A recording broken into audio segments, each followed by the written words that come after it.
বাড়ি বাড়ি করো রে মন, এ বাড়ি ঘর তোমার নাম, ঠিক কিনা? যেই বাড়িতে শুইবারে মন, কবর তাহার ঠিকানা। আল্লাহুম্মা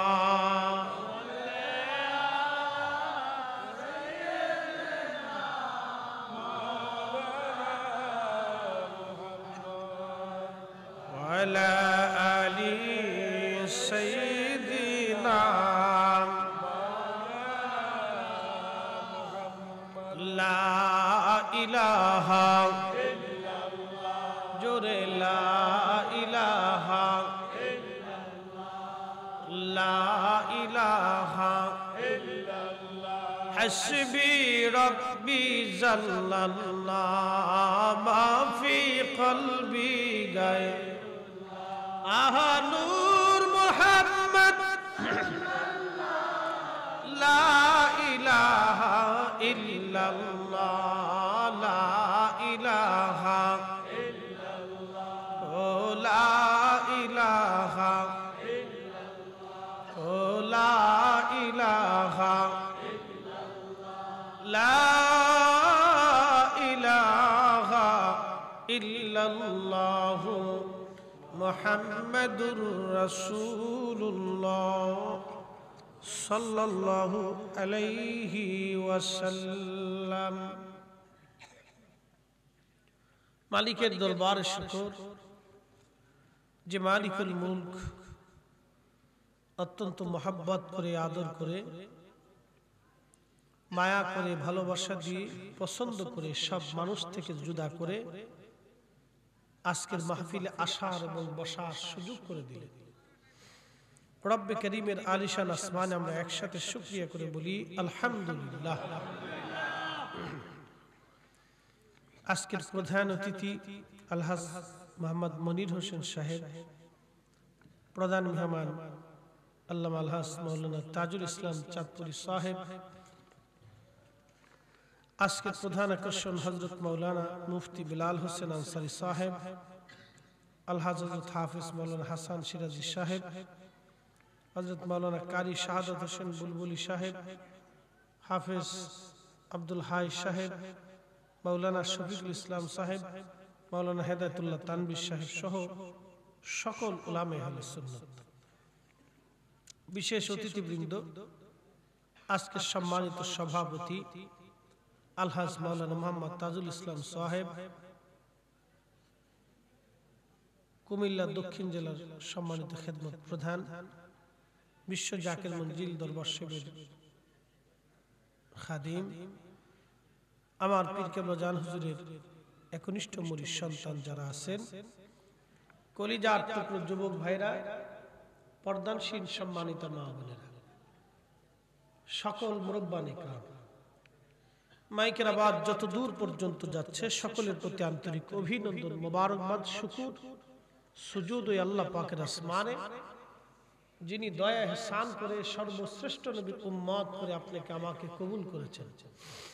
এই জন্য শুকরিয়া করে বলি আলহামদুলিল্লাহ। আল্লাহ আমাদেরকে সৃষ্টি করেছেন একটা লক্ষ্য এবং উদ্দেশ্য নিয়ে।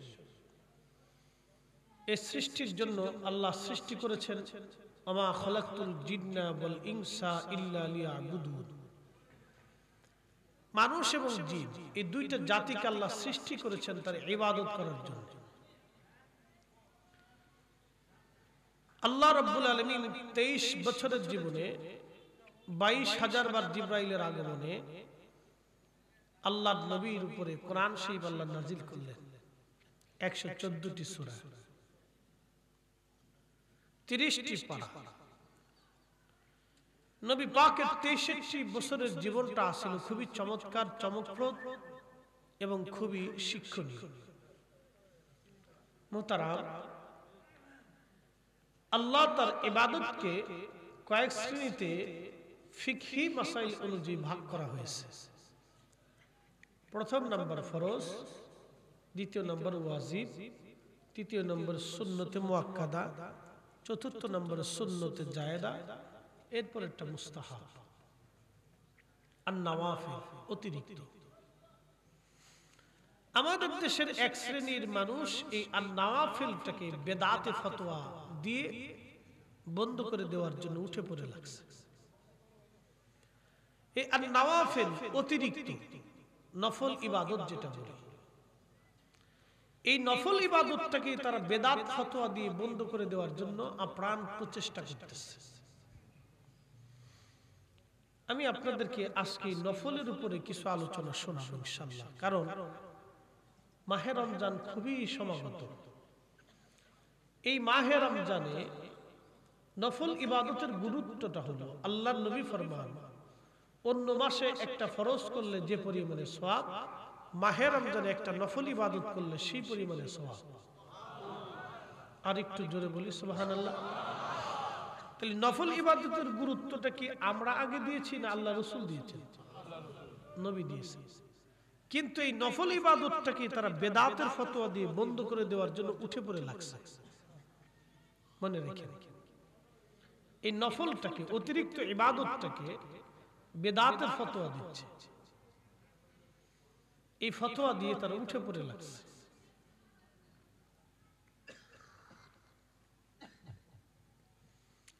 কোরআন শরীফের ভিতরে কি কোনো সন্দেহ টন্দেহ আছে? ভুল টুল আছে? নাই। আল্লাহকে তো ওয়াজ করে فَمَن يَعْمَلْ مِثْقَالَ ذَرَّةٍ خَيْرًا يَرَهُ وَمَن يَعْمَلْ مِثْقَالَ ذَرَّةٍ شَرًّا يَرَهُ।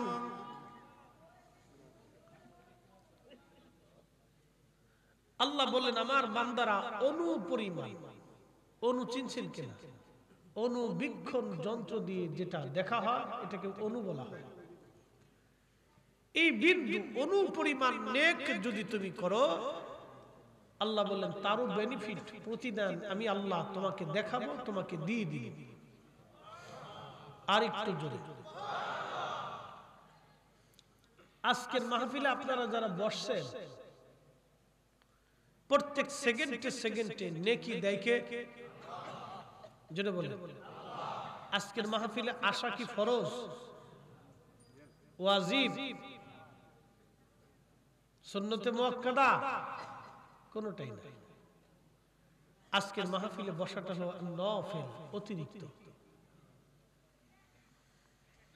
এখন কেউ যদি আইসা আপনাকে প্রশ্ন করে, ও মিয়া নবীর জমানায় কি ইসলামিক জলসার নামের ব্যানারে প্রধান অতিথি, বিশেষ অতিথি কইরা, প্রধান বক্তা, দ্বিতীয় বক্তা, প্রধান আকর্ষণ, এইগুলি কইরা তাবরক সিডনি পাকাইয়া এই সিস্টেমে, এই পদ্ধতিতে নবীর জমানায় কেউ মাহফিল করছে?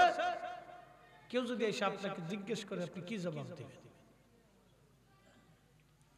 আদতে তো কেউ কোনোদিন কোন সাহাবী এই পদ্ধতিতে, এই সিস্টেমে, এই ভাবে মাহফিল কেউ করে নাই।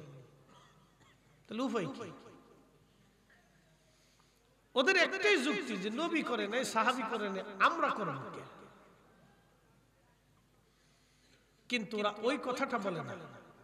নবী যে কাজ করেন, করার অনুমতি দেন, মনসম্মতি আছে, এটাকে সুন্নাহ বলা হয়। নবী নিজে করেছেন, করার অনুমতি দিয়েছেন, মনসম্মতি আছে, এটা হলো সুন্নাহ, এটাকে হাদিস বলা হয়। এই কথাটা বলে না। ওরা বলে নবী করছেনই, সাহাবীরা করছেন। দ্বিতীয়টা বলে যে নবীর সম্মতি আছে কিনা, মনসম্মতি আছে কিনা, এবং নবী ইজাজত দিছে কিনা, এই কথা বলে না। খুব ধূর্ত এবং খুব চালাক। আল্লাহ কোরআনে ঢালাও ভাবে নফল ইবাদত করার জন্য আল্লাহ পাক কোরআন শরীফে ঢালাও ভাবে তিনি শিক্ষা দিয়ে দিলেন। فَمَن يَعْمَلْ مِثْقَالَ ذَرَّةٍ خَيْرًا يَرَهُ। অনুপরিমাণ নেকের কাজ যদি তুমি করো, আমি আল্লাহ তার বেনিফিট তোমাকে দিয়ে দিব।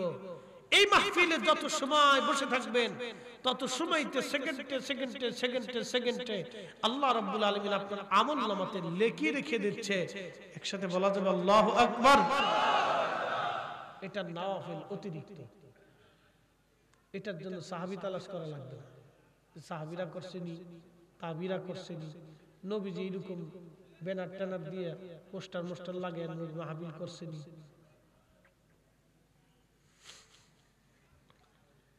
হ্যাঁ প্রিয় ভাইরা আমার, নফল ইবাদতের দাম কত? নবীজিকে আল্লাহ বলেন মান আদানি ওয়ালিয়ান ফাকাদ আযানতুহু বিল হার। আমার ওলির সাথে কেউ যদি দুশমনি করে আমি আল্লাহ তার সাথে যুদ্ধ ঘোষণা করি। আমার ওলির সাথে বন্ধুর সাথে কেউ যদি দুশমনি করে, কেউ যদি আমার ওলি বন্ধুর সাথে দুশমনি করে আমি আল্লাহ তার সাথে যুদ্ধ ঘোষণা করি। আল্লাহ রাব্বুল আলামিন হাদিসে কুদসির মাধ্যমে নবীজিকে বলেন, হাবিব উম্মতকে বলে দেন আমার উম্মত ফরজ ইবাদতগুলি আমি আল্লাহর কাছে বেশি পছন্দের। ফরজ ইবাদতের মাধ্যমে আমার উম্মত আমি আল্লাহর নৈকট্য লাভ করতে থাকে। এজন্য মনে রাখবেন, কালেমার পরে সর্বপ্রথম ইবাদতের নাম হলো সালাত ওয়া ইকামিস সালাত, নামাজ কায়েম করা, নামাজ কায়েম করা। আর নামাজ আপনার পড়তে হবে জামাতবদ্ধভাবে। আল্লাহ কোরআনে বলেন, ইয়া আইয়ুহাল্লাযীনা আমানু রুকউ মা'আর রাকিঈন। ও ঈমানদার, তুমি রুকুকারীর সাথে রুকু করো, অর্থাৎ জামাতবদ্ধভাবে তুমি নামাজ আদায় করো। আল্লাহর নবী জীবনে কোনদিন জামাত ছাড়া নামাজ পড়েন নাই, উনি জামাতের সাথে নামাজ পড়ে গেছেন। জামাত ছাড়া নবীজি কোনদিন নামাজ পড়েন নাই। ওই ফ্যানটা একটু ঘুরাই দেন এদিকে, বাতাসে আমার অসুবিধা লাগতেছে।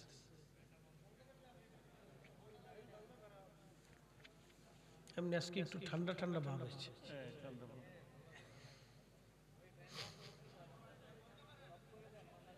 আচ্ছা বন্ধ করে দেন, এটা মুসল্লিদের কষ্ট।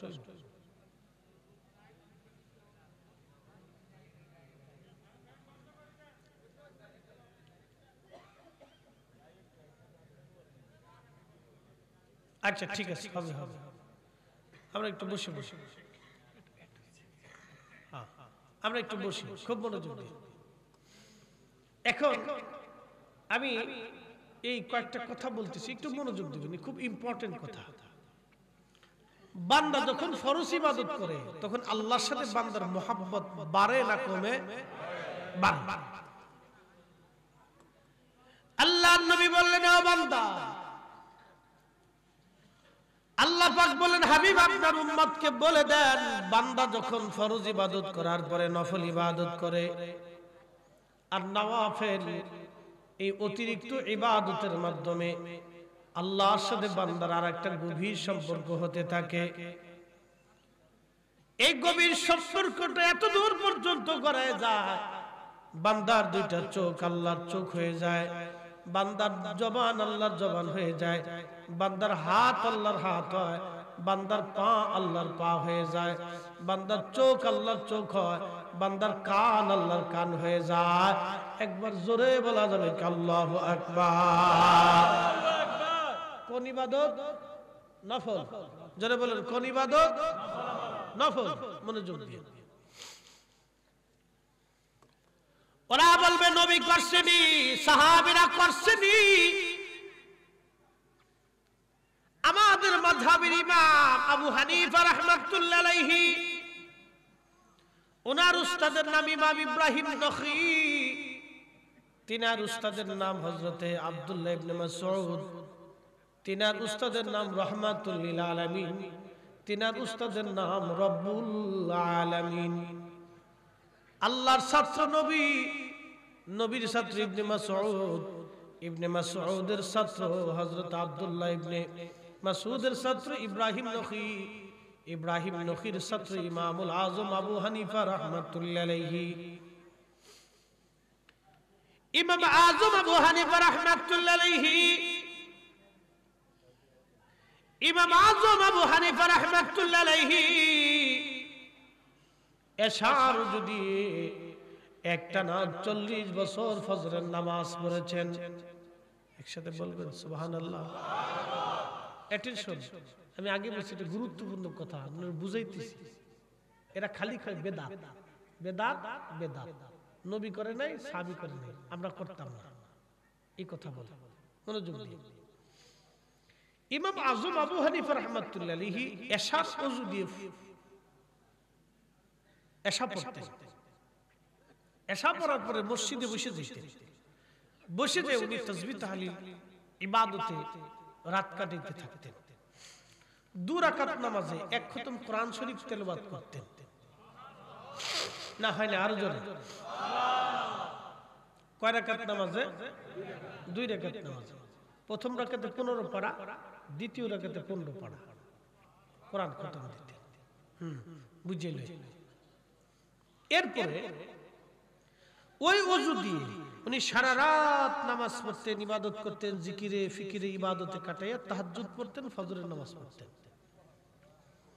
এইভাবে 1 দিন 2 দিন 3 দিন 4 দিন 5 দিন 7 দিন 8 দিন 1 মাস 2 মাস 6 বছর 5 বছর 10 বছর 20 বছর 30 বছর 40 বছর 40 বছর একটানা করলেন। একটা রাতের জন্য তিনি কাজা দেন নাই। একসাথে বলা যাবে আল্লাহু আকবার। এখন প্রশ্ন, ইমাম আবু হানিফা বড় না নবী বড়? জোরে কর না, আরো জোরে, আরো জোরে। আরে কোটি কোটি কোটি কোটি ইমাম আবু হানিফা যদি এক পাল্লায় দেন, রাসূল কারীমের জুতা মোবারক আরেক পাল্লায় দিলে জুতার ওজনের সমান হবে না। কি কথা বলেন, ঠিক কি না? নবীজি জীবনে কোনোদিন এশার ওযু দিয়ে ফজরের নামাজ পড়লেন না, আর এইভাবে 40 বছরে একটা ইবাদত করলেন না। ইমাম আবু হানিফা এটা করলো কে? তো নবী যেটা করে নাই ইমাম আজম সেটা করার জন্য ইমাম আজম তালি বেদাত করছে।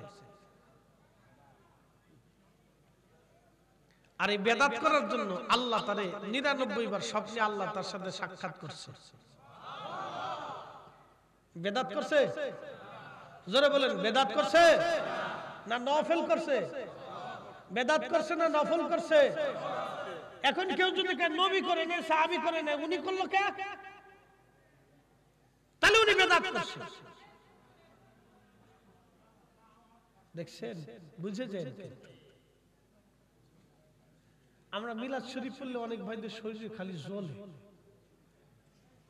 কি কথা কর না, খালি চুলকায়। আর ইয়া নবী সালাম আলাইকুম বাড়াইলে মনে হয় যে ওই এতিম হয়ে বসে দেয়, এমন ভাব লইছে যে আহা। হ্যাঁ, চেহারার দিক তাকান যায় না, মনে হয় যে বউ মরে গেছে, এত দুঃখর মনে। ইয়া নবী সালাম আলাইকুম বলে দাঁড়াইলে মনে করে যে খুব পাপের কাজ করে ফেলেছি, খুব গুনার কাজ আমরা করছি। I high high. পিলগিরির মুসলমান, বরুরার মুসলমান, ইমাম বুখারী শরীফের হাদিস লেখা রাখে। উনি আগে ওযু করতেন, গোসল করতেন, খুব মনোযোগ দিয়ে আগে গোসল করতেন ইমাম বুখারী। গোসল করার পরে ইমাম বুখারী রাহমাতুল্লাহি আলাইহি রিয়াজুল জান্নাতে যায় 2 রাকাত তিনি নামাজ আদায় করতেন। 2 রাকাত নামাজ শেষ করার পরে প্রিয় নবীজি রওজা মোবারক জিয়ারত করতেন। জিয়ারত করার পরে ইমাম বুখারী হাদিস শরীফ খানা বুখারী শরীফের মধ্যে লিখতেন। মনোযোগ দিয়ে, ওরা খালি নবী করে নাই, সাহাবী করে নাই, আমরা করব কে? বুজুর্গ কত বড়। ইমাম বুখারী শরীফে একটা হাদিস লেখার আগে গোসল করতেন একবার, ওযু করতেন গোসল করতেন একবার, 2 রাকাত নফল নামাজ পড়তেন, আর রহমতের নবী রওজা মোবারক জিয়ারত করতেন একবার। মনোযোগ দিন পিলগিরির মুসলমান, বুখারী শরীফে তাকরার 7000 প্লাস হাদিস আছে। 7000 হাদিস যদি লেখা হয় তাহলে ইমাম বুখারী গোসল করছে 7000 বার, নফল নামাজ পড়ছে 14000 রাকাত, আর আমার নবীর রওজা শরীফ জিয়ারত করছে ৭০০০ বার। একবার জোরে কর না সুবহানাল্লাহ। এখন মনোযোগ দেন। হেরা কয় নবী করে না, সাহাবী করে না, আমরা করব কে? হ্যাঁ জিজ্ঞেস করলেন, ও ভাই আমার, ইমাম বুখারী হাদিস লেখার আগে গোসল করলেন একবার, ২ রাকাত নামাজ পড়লেন, নবীজির রওজা শরীফ জিয়ারত করলেন।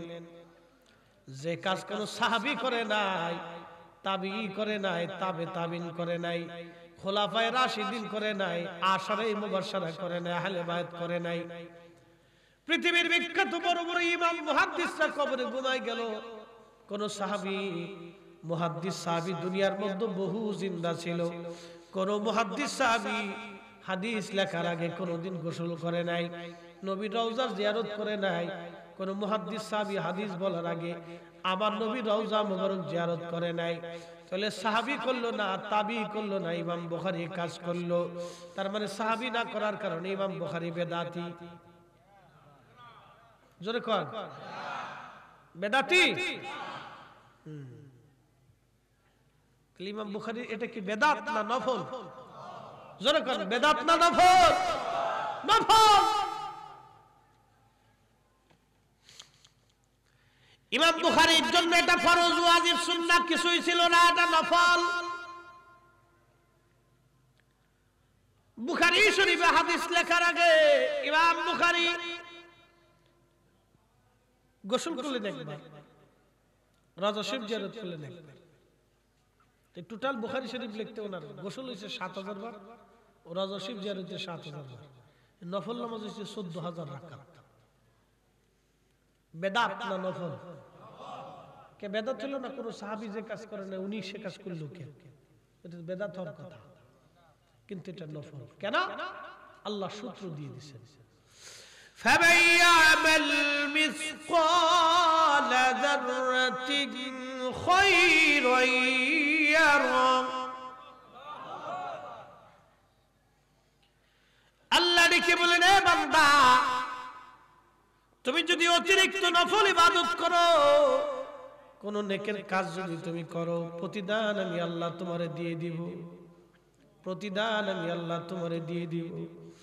ইমাম বুখারী রাহমাতুল্লাহি আলাইহি, ইমাম আযম আবু হানিফা রাহমাতুল্লাহি আলাইহি এইভাবে সারা জীবন আমল করে ঘুমাই গেল।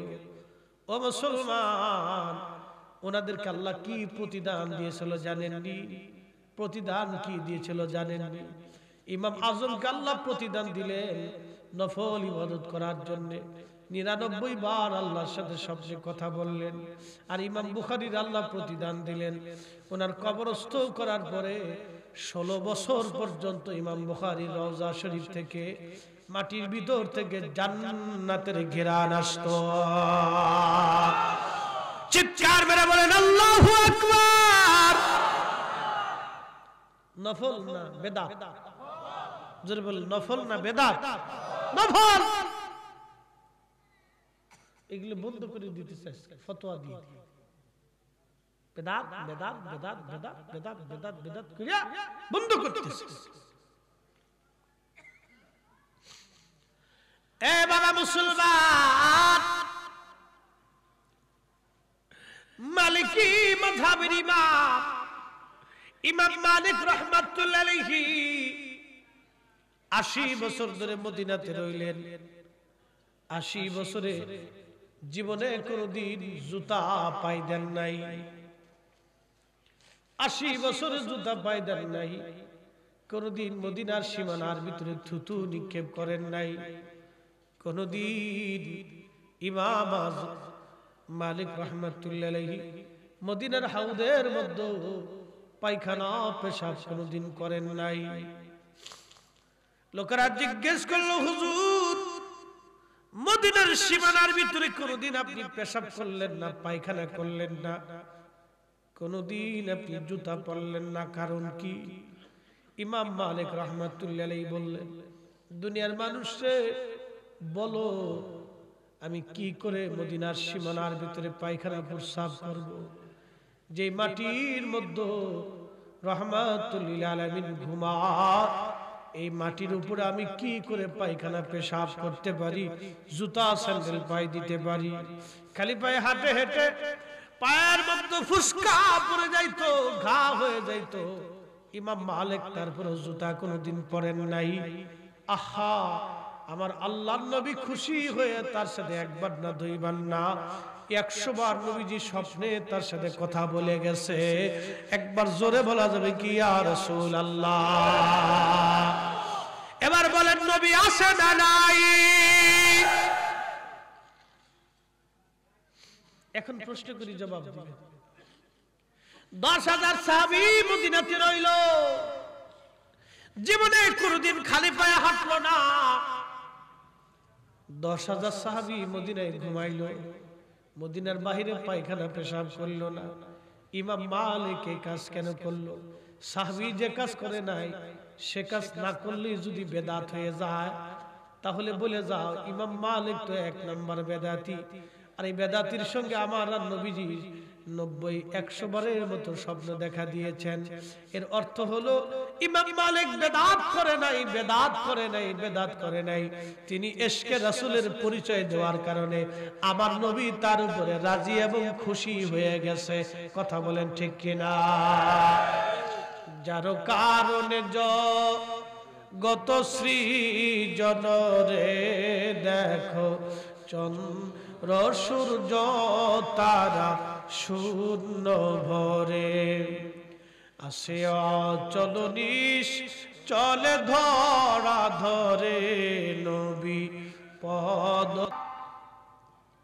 ভক্তি করতই 2 চরণ, মেঘমালা ছায়া দিত গায় গো নবীজি, কোন সাধনে পাইব তোমায়?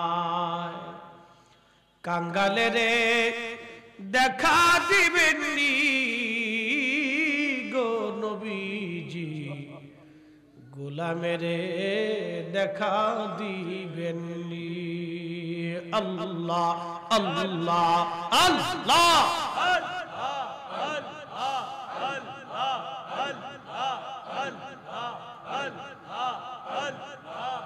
জীবন মরণ সাধন কর, জীবন মরণ সাধন কর, ও ভাই মুসলমান রাসূলুল্লাহ তরিকা নিতে ডাকছেন কেবলা জান। আল্লাহ আল্লাহ আল্লাহ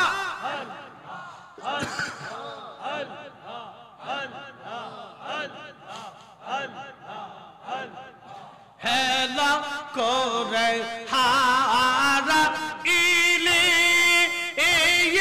না পাইবার জীবন গেলে, হেই তরিকা নিলে বেঈমানি যাবে, তরিকা নিলে বেঈমানি যাবে, ঠিক হবে ঈমান রাসূলুল্লাহ তরিকা নিতে ডাকছেন কেবলা জান। আল্লাহ আল্লাহ আল্লাহ আল্লাহ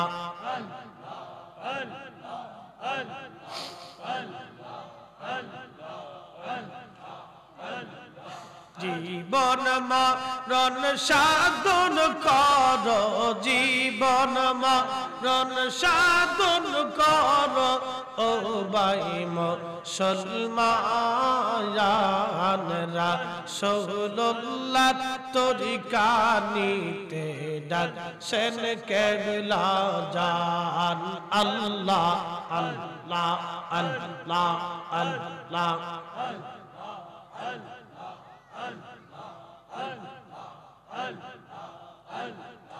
মানুষ বানাইছে গো আল্লাহ, মানুষ বানাইছে গো আল্লাহ প্রেমের কারণে,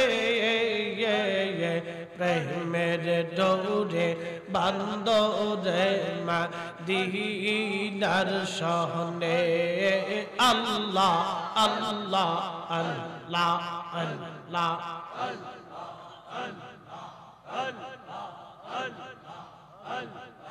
হাবিবকে পাঠাইছেন গো আল্লাহ হাবিবকে পাঠাইছেন গো আল্লাহ প্রেমের কারণে প্রেমের ডোরে বান্দরে মদিনার শহরে আল্লাহ আল্লাহ আল্লাহ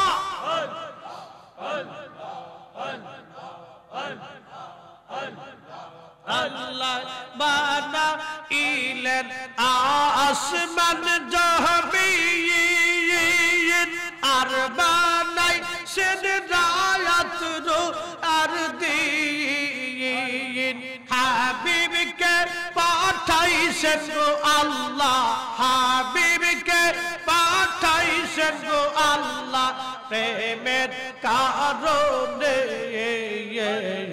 প্রেমের ডোরে বান্দরে মদিনার শহরে আল্লাহ আল্লাহ আল্লাহ আল্লাহ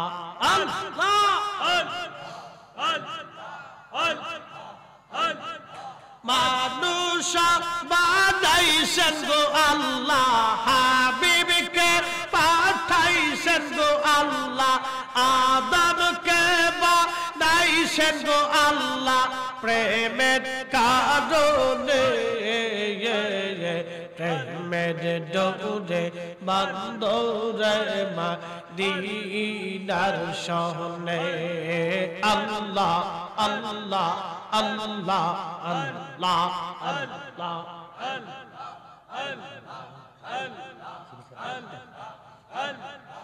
আল্লাহ বানাইলেন কত জাতি আর বানাইছেন প্রেম প্রীতি হাবিবকে পাঠাইছেন গো আল্লাহ হাবিবকে পাঠাইছেন গো আল্লাহ প্রেমের কারণে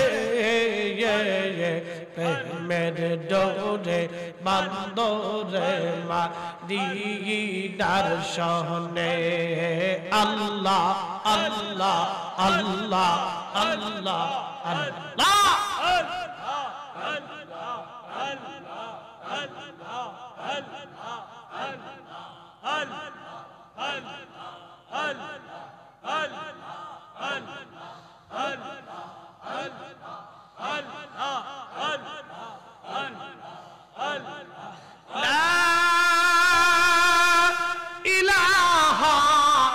ইল্লাল্লাহ মুহাম্মাদুর রাসূলুল্লাহ সাল্লাল্লাহু আলাইহি ওয়াসাল্লাম।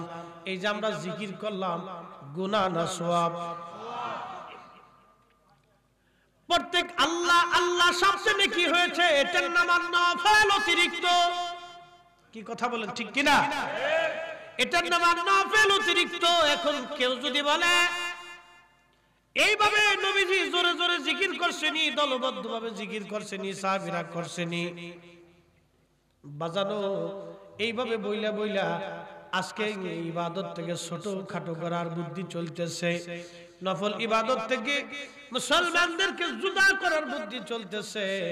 আল্লাহ কোরআনের এক আয়াতে ওয়াজ করলেন, ইন্নাস সাফা ওয়াল মারওয়াতা মিন শাআইরিল্লাহ।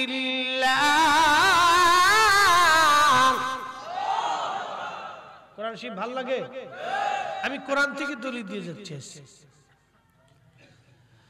فمن حج البيت أو اعتمر فلا جناح عليه أن يطوف بهما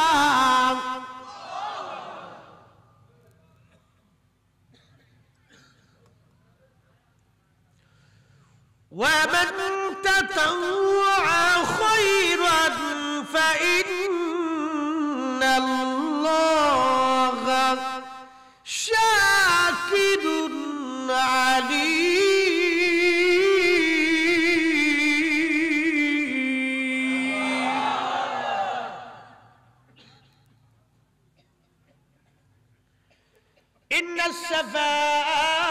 মারওয়াতা মিন শাআইরিল্লাহ। মনোযোগ দিন।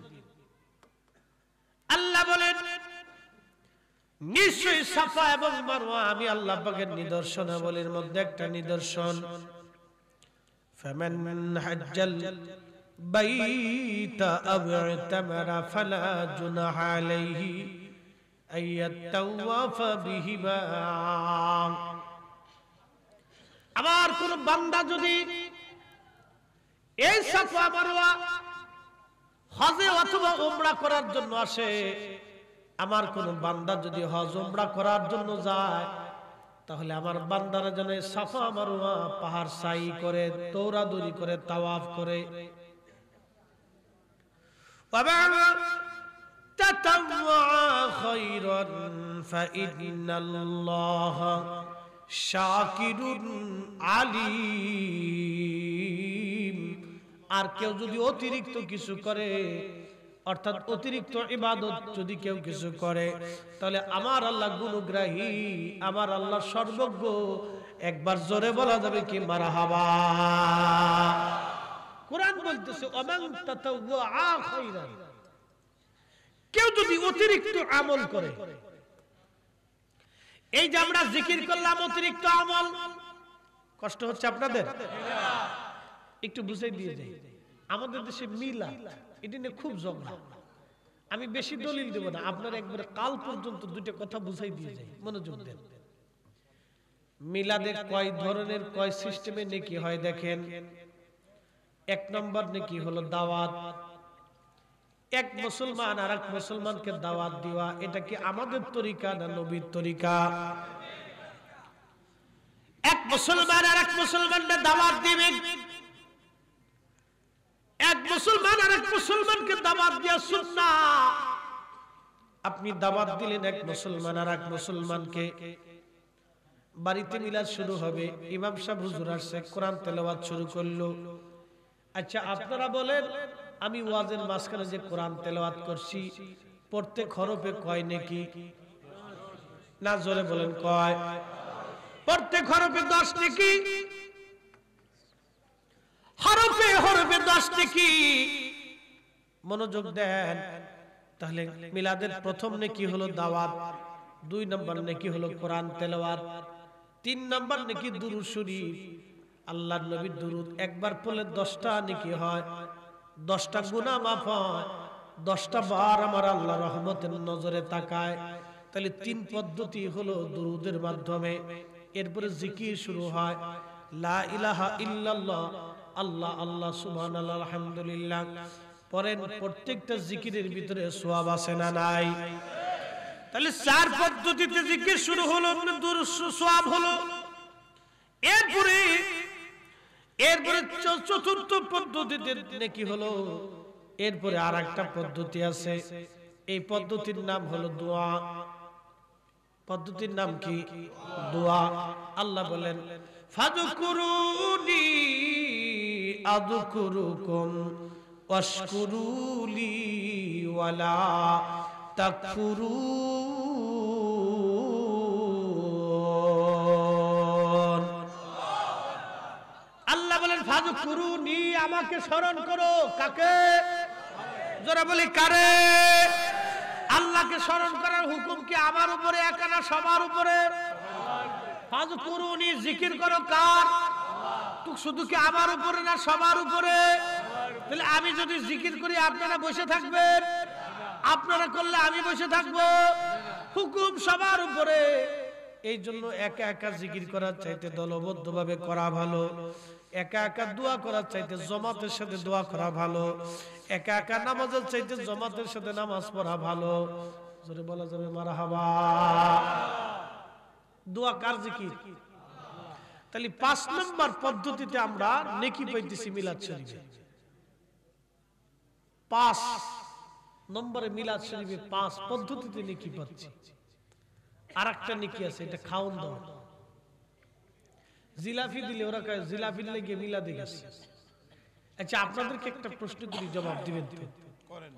এই চা আমার সামনে, এই চাটা আমার এই মুখ পর্যন্ত আসতে কত দূর পর্যন্ত গড়াইছে বলেন তো? এবার আপনাদেরকে হিসাব দিই।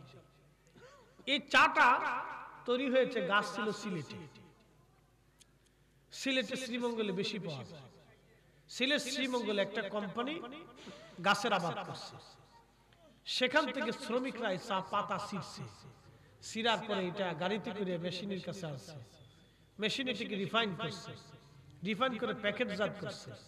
এই প্যাকেটটা আবার ঢাকাতে আসছে। ঢাকার থেকে আসার পরে এই প্যাকেটটা আবার কুমিল্লাতে আসছে। কুমিল্লার ডিলারের কাছে আসার পরে ডিলারের কাছ থেকে আপনাদের এলাকার দোকানদার আনছে। দোকানদার আনার পরে এই দোকানদার থেকে আবার 4 দোকানদারে আনছে। 4 দোকানদারে আনার পরে এই 4 দোকানদারি চা বানানোর জন্য পানি গরম করছে। এরপরে কেতলি আনছে, চুলা বানাইছে, দোকান দিছে, উপরে চাল দিছে, বুঝছেন? কিন্তু এরপরে কেতলি এনে পানি গরম করিয়া এরপরে চা পাতা দিয়ে চিনি টিনি দিয়ে আনুষঙ্গিক আরো কিছু দিয়ে এরপর কাপের ভিতরে বইয়ে আপনার কাছে নিয়ে এসে আমি খাচ্ছি।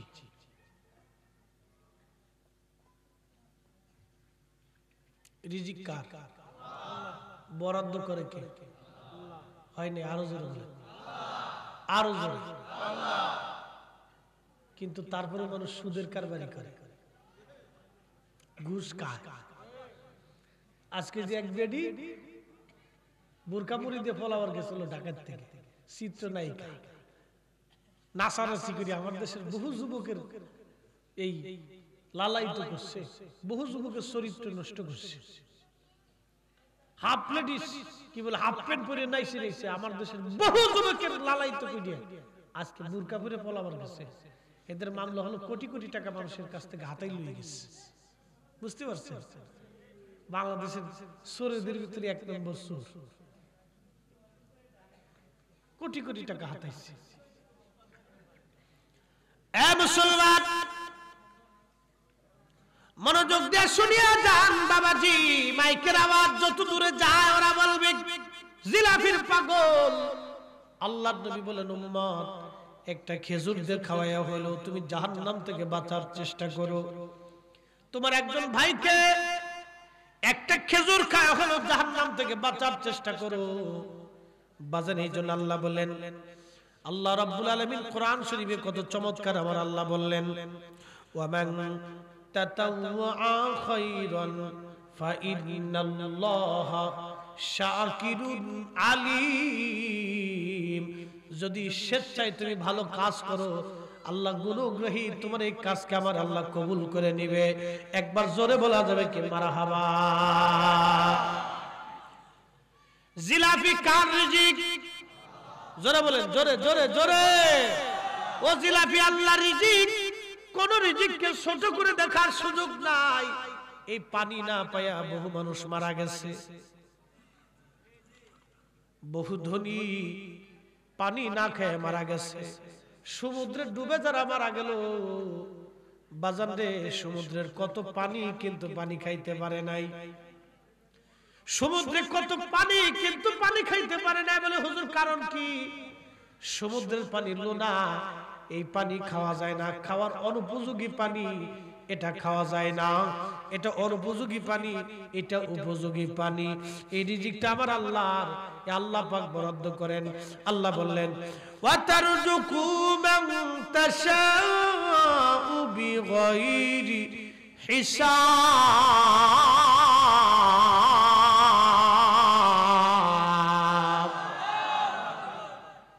আমি যাকে খুশি তাকে অগণিত রিজিকের দৌলত বানাই দেই, মালিক বানাই দেই। এটা রিজিক যদি কারো বাড়ে তাহলে বুঝবেন এটা পরীক্ষা। কারো যদি অধিক সম্পদ হয় তাহলে বুঝবেন এটা পরীক্ষা আপনার জন্য। আল্লাহ পরীক্ষার জন্য আপনার সম্পদ দিছে। নিজে একা খাবেন না, গরিব মানুষকে দিয়ে খাবেন। একা খাবেন না, পশু পাখিরে দিয়ে খাবেন। আল্লাহ বলেন, ওয়ালা নাবলুওয়ান্নাকুম বিশাইইম মিনাল খাউফি ওয়াল জু'i ওয়া নাকসিম মিনাল আমওয়াল।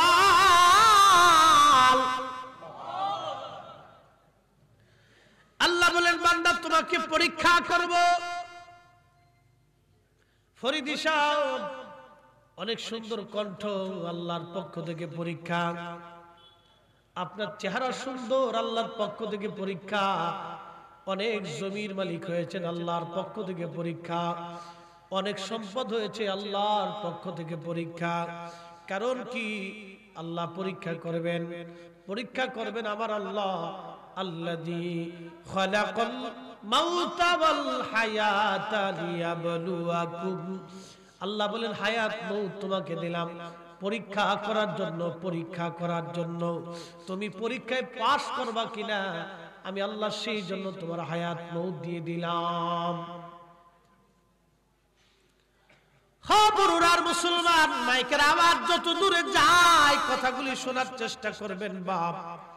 আল্লাহর পক্ষ থেকে এইগুলি পরীক্ষা, পরীক্ষা, পরীক্ষা, পরীক্ষা। বাজানো মহিলারা, মা বোনেরা যারা আছেন তারাও শুনে যাবেন। অনেক সম্পদ আপনার হয়েছে, এগুলি আল্লাহর পক্ষ থেকে পরীক্ষা, এগুলি আল্লাহর পক্ষ থেকে পরীক্ষা। হযরতে ইব্রাহিম আলাইহিস সালামকে আল্লাহ পরীক্ষা করেছিলেন। ইব্রাহিম আলাইহিস সালামের 80 বছর কোনো সন্তানাদি হয় না।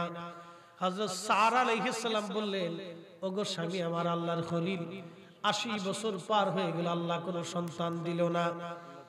এখন আল্লাহ যেহেতু সন্তান দিল না, তাহলে এখন একটা কাজ করেন, আমার দাসী আছে হাজেরা, হাজেরাকে আমি আপনার সাথে বিবাহ পড়াই দেই। আশা করা যায় হাজেরার গর্ভে আল্লাহ একটা সন্তান দিবে। হযরতে হাজের আলাইহিস সালামের সাথে বিয়ে পড়াই দিলেন বাবা ইব্রাহিম আলাইহিস সালামের। আল্লাহ একটা সন্তান দিলেন 80 বছর পরে। তৎকালীন জমানে 80 বছর তেমন কিছুই না।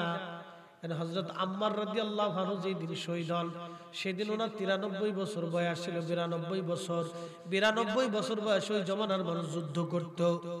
আর এখন 92 বছর বয়স হয়ে গেলে লাঠি ছাড়া প্রসাব করতে পারে না। কথা ঠিক কিনা? লাঠি লাগে তার প্রসাব করতে যাই। আর সেই জমানায় 92 বছরের মানুষ যুদ্ধ করত। তাও এই যুদ্ধ না, তলোয়ারের যুদ্ধ করত। তো বুঝতে পারেন যে কি শক্তি তাদের শরীরে ছিল। ইব্রাহিম আলাইহিস সালাম 80 বছর পরে আল্লাহ একটা সন্তান তারে দিয়েছে। সঙ্গত কারণে সন্তানের প্রতি তো মায়া বাবার বেশি আসবেই। তো বেশি বেশি হযরত হাজর আলাইহিস সালামের ঘরে যায়। হযরত সারা আলাইহিস সালামের কাছে এটা পছন্দ হলো না। এটা কিন্তু দোষ না, নবীদের বিবিদের দোষ দেওয়া যাবে না, এটা আল্লাহর একটা হিকমত। একদিন ডেকে বললেন, স্বামী আমার,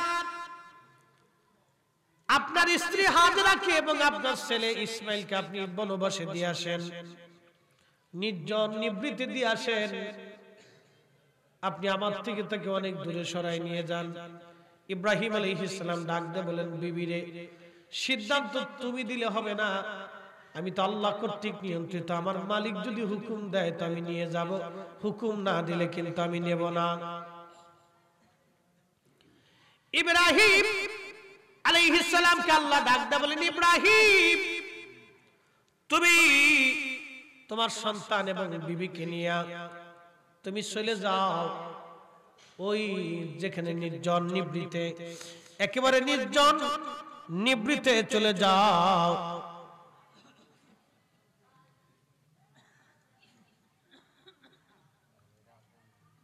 আচ্ছা, নির্জনে নিবৃতে আমাকে তোমার বিবিকে তুমি নিয়ে চলে যাও, নিবৃতে নির্জনে নিয়ে চলে যাও।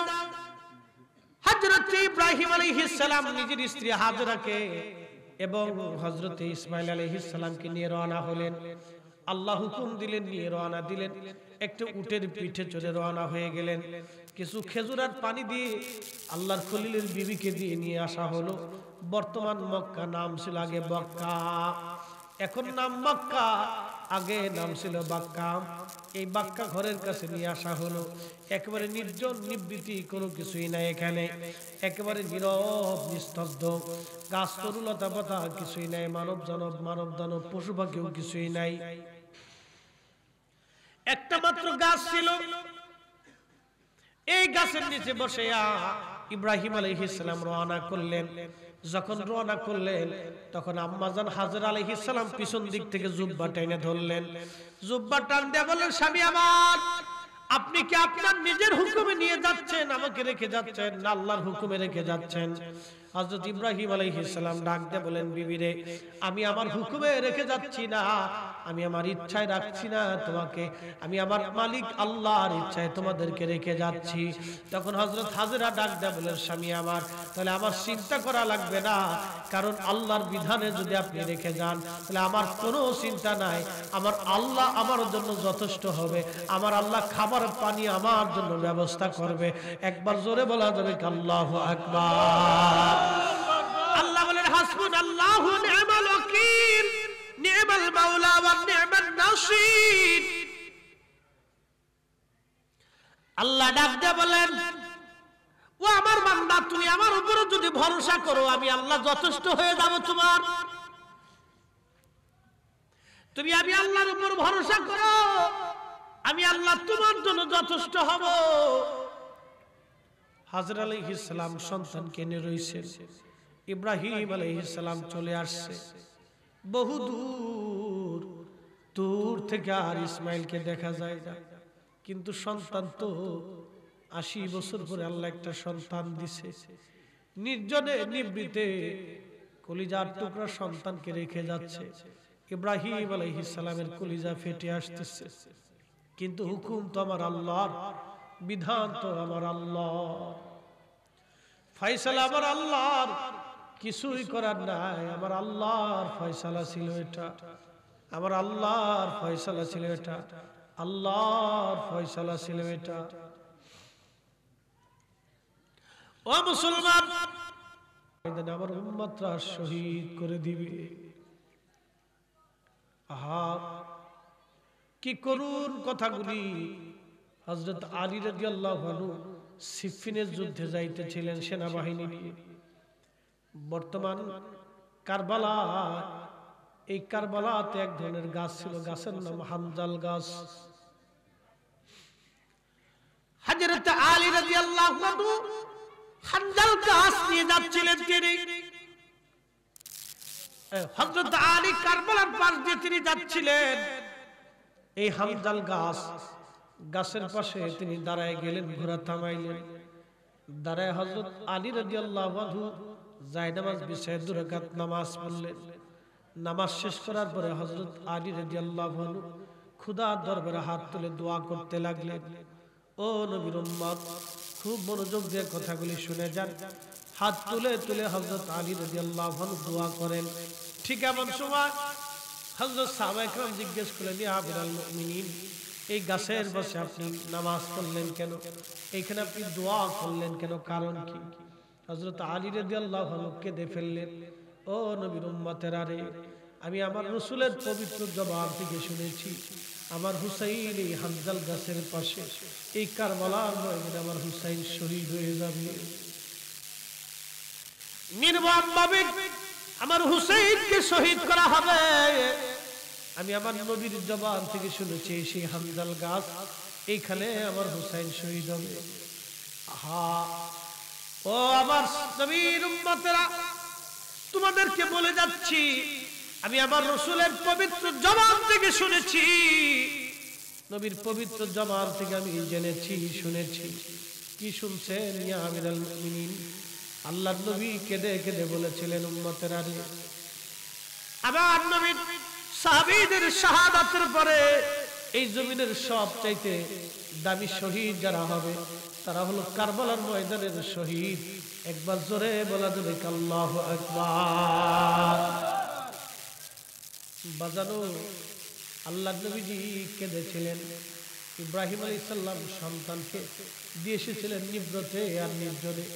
আল্লাহর নবী তার কলিজার টুকরা তৌহিদ থেকে এই উম্মতের জন্য কারবালার ময়দানে কবুল করেছিলেন, কারবালার ময়দানে কবুল করেছিলেন, কারবালার ময়দানে শহীদ হিসেবে কবুল করেছিলেন।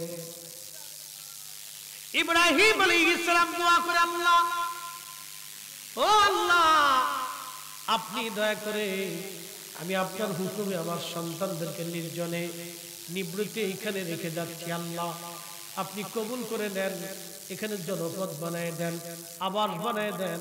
আল্লাহ, আর আপনার এখানে আমার প্রিয়জনদের জন্য আপনি উত্তম রিজিকের ব্যবস্থা করিয়া দেন। দোয়া করে ইব্রাহিম চলে গেলেন।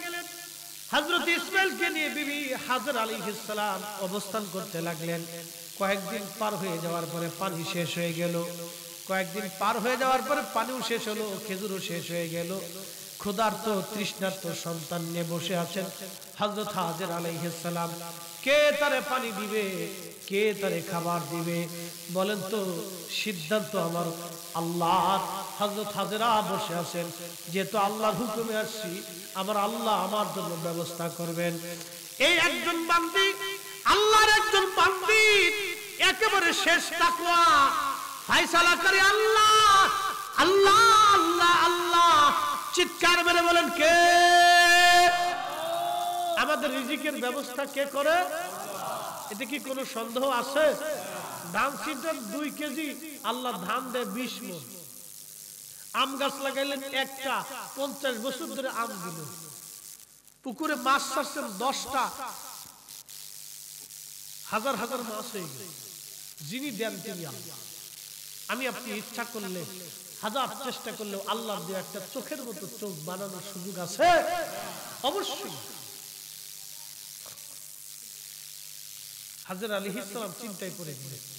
সন্তান কাঁপতেছে, পানি তৃষ্ণা। ঠিক এমন সময় সাফা মারওয়া পাহাড়, ওই কাবা শরীফের পাশ থেকে সাফা মারওয়া পাহাড়ের উপরে তাকায় দেখলেন পানির মতো দেখা যায়। দৌড়াই গেলেন সাফাতে। আবার সাফা থেকে দেখলেন মারওয়া। সাফা থেকে নেমে দৌড়ায় মারওয়াতে গেলেন। মারওয়া থেকে আবার সাফায় আসলেন। সাফা থেকে আবার দৌড়ায় মারওয়াতে গেলেন। এইবার একবার দুইবার না, 7 বার এরকম চক্কর দিলেন, আসা যাওয়া করলেন। আল্লাহ পাক এই কাজটাকে, এই দৌড়াদৌড়িকে স্মরণ করে রাখানোর জন্য, এই উম্মতের জন্য আল্লাহ ওয়াজিব করে দিলেন সাফা মারওয়া দৌড়াদৌড়ি। একবার জোরে বলা যাবে সুবহানাল্লাহ। ইন্নাস সাফা ওয়াল মারওয়াতা মিন শাআইরিল্লাহ। এই সাফা মারওয়া আল্লাহর একটা নিদর্শন, শাইর। এ মুসলমান, মনোযোগ দিয়ে শুনিয়া যান। ঠিক এমন সময় আল্লাহ বলেন, জিব্রাইল তাড়াতাড়ি যান।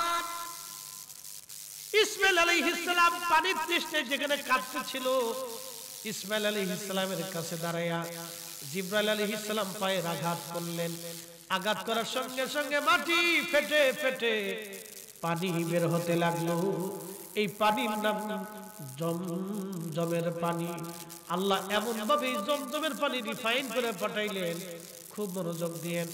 জমজমের পানি, পানি বের হতে লাগলো, পানি বের হতে লাগে, পানি বের হতে লাগে। হযরত হাজরা দৌড়ে এসে দেখলেন সন্তানের পায়ের কাছে পানি। হাই হাই, এত পানি কেন? কিসের পানি এত? হযরত হাজরা 4 পাশ দিয়ে বাঁধ দিলেন। বাঁধ দেওয়ার পরে এই বাঁধ দিয়া পানি তখনও থামে না। হাজরা বলেন, জমজম থামো থামো। এই পানি থেমে গেল। এই জমজমের পানি দাঁড়ায় পান করা সুন্নত, আর এই পানি বৈশা পান করা সুন্নত। এটাও একটা পানি। এই পানির নাম ফ্রেশ। একটা কোম্পানি পানিটা রিফাইন কইরা একবার আর্সেনিক আয়রন মুক্ত করে এই পানিটা আপনার কাছে পৌঁছায় দিয়েছে। এই পানিটা আপনি খান।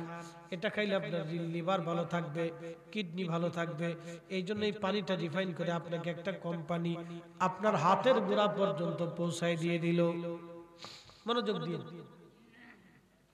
এই পানিটা 1 বছর রাখলে পানিটা নষ্ট হয়ে যাবে। কিন্তু জমজমের পানি, আল্লাহ আল্লাহ, 50,000 বছর যদি বোতলের মধ্যে রেখে দেন, জমজমের পানি নষ্ট হবে না, গন্ধ হবে না। রিফাইন করে পাঠাইলো কে? চিৎকার মেরে বলেন কে? আরো জোরে বলেন কে? আল্লাহ জমজমের পানি রিফাইন করে ওই কুয়া দিয়ে আল্লাহ পাঠাই দিল। এই জমজমের পানি শুধু পানি না, এটা শিফাউল লিন্নাস, মানুষের জন্য এখানে শিফা আছে। মানুষের জন্য এই পানির মধ্যে শেফা আছে, জমজমের পানি।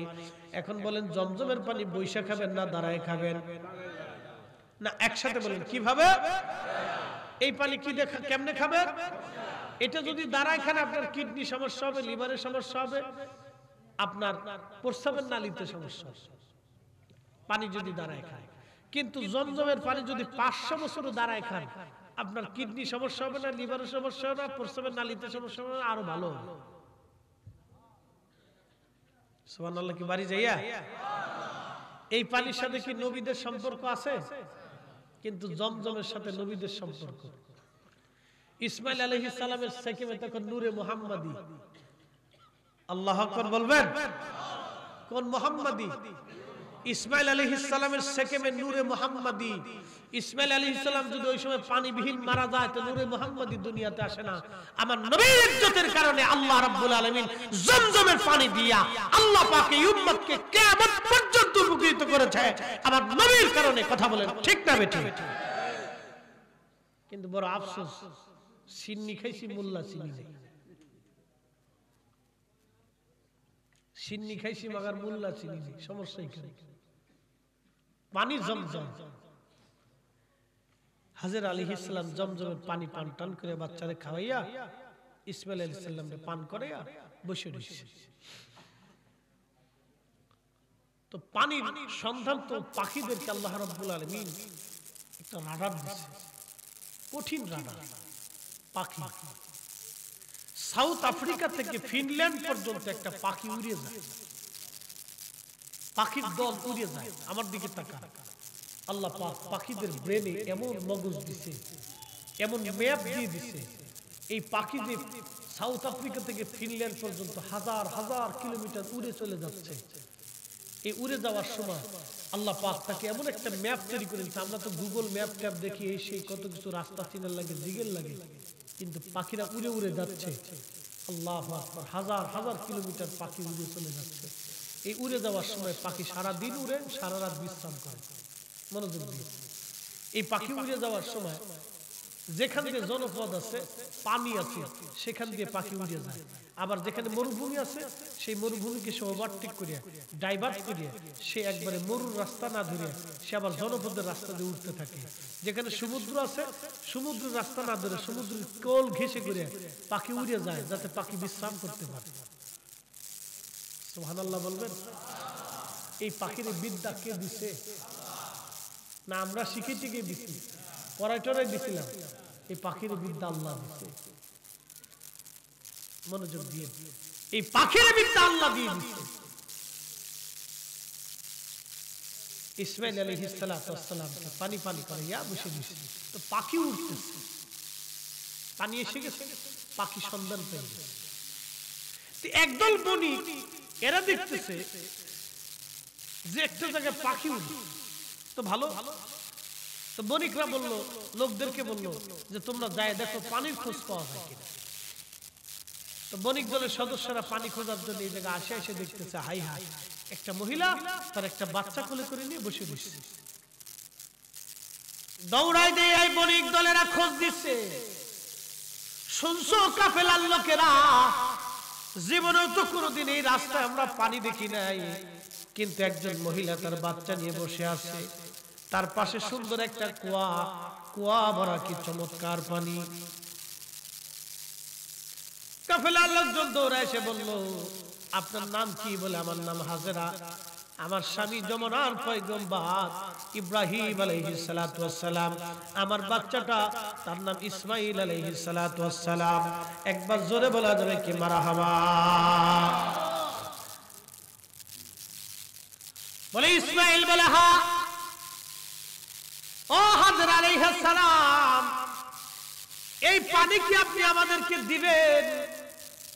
বলে হ্যাঁ পানি তো দিব, কিন্তু আমাকে তো বিনিময় দেওয়া লাগবে, কারণ এই পানি কুয়া আল্লাহ আমারে দিছে।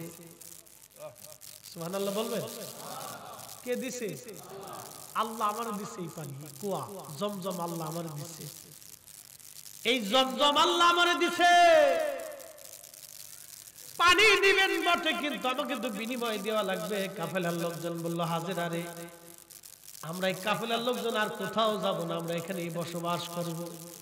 যেহেতু এখানে পানি আছে, আমরা এখান থেকে যাব না। হাজেরা, তোমার কোনো কষ্ট করা লাগবে না, তোমার খাবার দাবার যা লাগে আমরা সব দিব, বিনিময়ে তুমি আমাদেরকে পানি দিবা। একবার জোরে বলা যাবে কি আল্লাহু আকবার। ওই দিন থেকে ওই জনপদে আর কোনোদিন অভাব আসলো না। ওই যে ইব্রাহিম আলাইহিস সালাম দোয়া করছিলেন, আল্লাহ এই জনপদের আর কোনোদিন অভাব দিও না, তাদেরকে রুটি গোশতের ব্যবস্থা করো। এই জন্য পৃথিবীর সব জায়গায় দুর্ভিক্ষ হলো, মক্কা নগরে আমার আল্লাহ দুর্ভিক্ষ দিবে না। জোরে বলা যাবে কি মারহাবা। এই মক্কাতে দুর্ভিক্ষ আসবে না। হাজর আলাইহিস সালাতু ওয়াস সালাম এইভাবে চলতে লাগলেন। বহু বছর ছেলে ইসমাইল আলাইহিস সালাম বড় হয়ে গেছে। আল্লাহ ডাক দিয়ে বলেন, ইব্রাহিম ছেলেদের কুরবানি দিয়ে দাও। দেখেন এত বছর পরে আল্লাহ একটা ফুলা দিছে, তারপরে কুরবানি দিয়ে দাও। পারবেন? ছেলে একটা মারা গেলে গা আমাদের দেশের বিডিরা কাঁদে, ছোট বাচ্চা মারা গেলে বিডিরা কাঁদে। দেখেন কান্দার ভাব কি, বিডিরা কাঁদে। ওরে আমার ফুলাডারে তুমি লইয়া গেলা রে আল্লাহ, হাসের বাড়িটারে তুমি দেখলে না রে আল্লাহ, কত মানুষের ফুলা আছে তুমি তাটা দেখলে না রে আল্লাহ, তুমি আমারটাই লইয়া গেলা আল্লাহ। বিডিরা কাঁদে। কেন বেটি তুমি কাঁদতেছো? কাঁদতো তো আর এক বেটার দিকে নজর দিল। বিডিরা কাঁদে, শয়তান আসে, হাই হাই হাই ওদের আমার খালাতো বোন।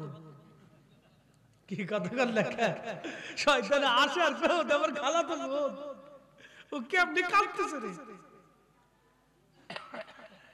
আল্লাহর নবী বলেন না, এইভাবে কাঁদা যাবে না, এইভাবে কাঁদা নিষেধ। খুব প্যারা নবীর উম্মতেরা, হযরত হাজর আলাইহিস সালাম ওইখানে বাড়িঘর হয়ে গেল, জনপদ হয়ে গেল, বহু মানুষ। সম্মান তো আল্লাহ হাজর আলাইহিস সালামকে দিয়েছে। আল্লাহ বলেন, ইব্রাহিম তোমার এই সন্তানটাকে কুরবানি করে দাও। ইব্রাহিম আলাইহিস সালাম রওনা হয়ে গেলেন সন্তান কুরবানি করার জন্য। আয়েশা হযরত হাজরাকে খুঁজতে খুঁজতে পাইলেন। বহুদিন পরে স্বামীর সাথে দেখা হলো, পরিচয় করায় দিলেন ইসমাইলের সঙ্গে। ইসমাইলও বড় হয়ে গেছে। আহা, বহুদিন পরে বাবার সাক্ষাৎ তিনি পাইলেন। একটা বারের জন্য মন খারাপ ইসমাইল করেন নাই, আব্বাজান আপনি আমাদের খোঁজ খবর নেন নাই, আপনার সাথে আমাদের কোনো কথা নাই। একটা বারের জন্য বাবার প্রতি মন বেজার করেন নাই। আর আমার দেশের ছেলেরা বাবার সাথে রাগারাগি করে, বাবার সাথে রাগারাগি করে, বাবার সাথেই ঝগড়া ফাসাদ করে, বাবাকে গালাগালি করে, মাকে গালি দেয়, বাবাকে গালি দেয়। যে সন্তান বাবাকে গালি দেয়, মাকে গালি দেয়, এটা কুকুরের চাইতেও নিকৃষ্ট। কথা বলেন ঠিক কিনা?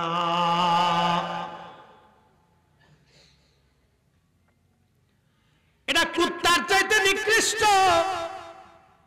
যে ছেলে বাবা মাকে গালি দেয়, এটা কুত্তার চাইতেও খারাপ। কুত্তারে মাসে বেতন কত দেন? কোন সুযোগ আছে? ওর ঘুমানোর জন্য জাজিম টাজিম বালিশ টালিশ কাঁথা কম্বল দিছেনি? তাও দেন না। ওর কি এই আপনি মাঝে মধ্যে কি ডাইনিং টেবিলে ওরে লয়ে খান একসাথে? সুযোগ আছে? কিন্তু আপনার দুই বেলা খেয়ে সারা রাত পাহারা দিতেছে, সারা রাত পাহারা দেয়। ও খায় কিন্তু বেঈমানি করে। আর আমার দেশের বহু ছেলে বিয়ে থা হয়ে যাওয়ার পরে বাবা মার সাথে বেঈমানি করে। এই কথা কর না কেন? জোরে বলেন। হাজার হাজার লাখে লাখে আছে, হাজার হাজার লাখে লাখে আছে, লক্ষ লক্ষ কোটি কোটি আছে। বহু ফ্যামিলির মা নির্জনে নিভৃতে সহ্য করে নেয়, বলতে পারে না। বহু বাবা নির্জনে নিভৃতে সহ্য করে কিন্তু বলতে পারে না। হযরত ইসমাঈল আলাইহিস সালাম একটা শব্দ করেন নাই, মন খারাপ করেন নাই। ইব্রাহিম আলাইহিস সালাম বলেন, বিবি রে সন্তানটাকে দিয়ে দাও, আল্লাহ আইন করে দিয়েছেন তাকে কুরবানি করার জন্য, আমার সাথে দিয়ে দাও। হাজর আলাইহিস সালাম মন বেজার করলেন না। তিনি সন্তানটাকে কাপড় চোপড় পরাইয়া স্বামী ইব্রাহিম আলাইহিস সালামের সঙ্গে দিয়ে দিলেন। ইব্রাহিম নিয়ে চলতেছে, শয়তান যায় ডাক দিয়ে বলে, রে ইসমাইল, শুনছো তোমারে কুরবানি করার জন্য, জবাই করার জন্য নিয়ে যাইতেছে, তাড়াতাড়ি পলা। তখন হযরত ইসমাইল আলাইহিস সালাম পাথর ছুঁড়ে মারছিল, এই শয়তান দূর হয়ে যা। এইজন্য এখনো সেই পাথর মারামারি আছে না নাই? এখনো শয়তানের প্রতিকৃতি পাথর মারতে, যা তোর মেরে দিলাম।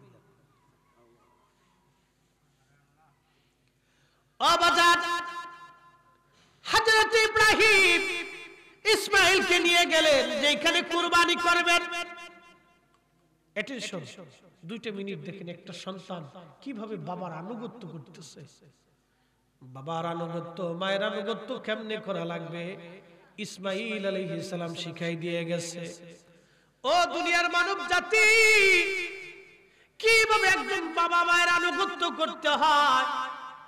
আনুগত্য আনুগত্য কিভাবে করতে হয় তার কঠিন শিক্ষাটা হযরত ইসমাইল আলাইহিস সালাম আমাদেরকে দিয়ে গেলেন।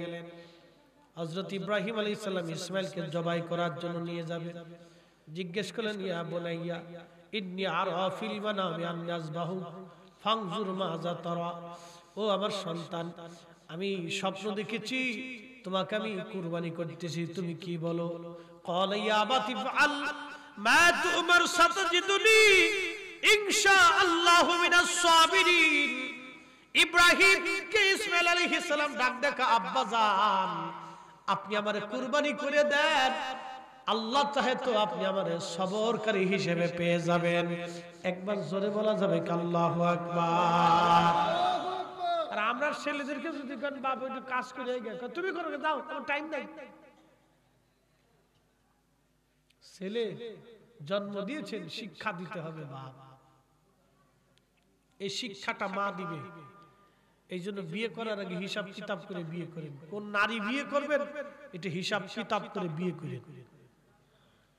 খালি চামড়া সুন্দর দেখে বিয়ে করেন, হিসাব কষে বিয়ে করেন, তাহলে জীবনে পস্তাইতে হবে।